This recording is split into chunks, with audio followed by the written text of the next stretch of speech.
Emphasize the assessment of specific criterion by creating a weighted rubric. This tutorial shows how to create a weighted rubric.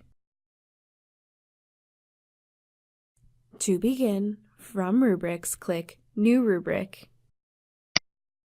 Enter a name.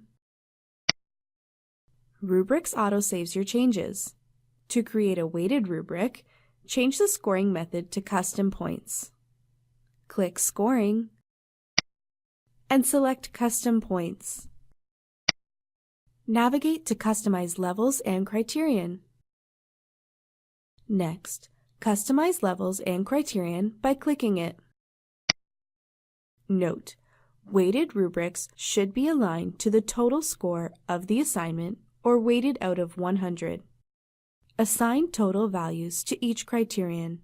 For this example, identifies and explains two literary devices used in the story is the most important criterion and will receive a higher total value. For this example, weight the rubric out of 100. Customize the points for each level and add initial feedback if desired. Navigate to Overall Score.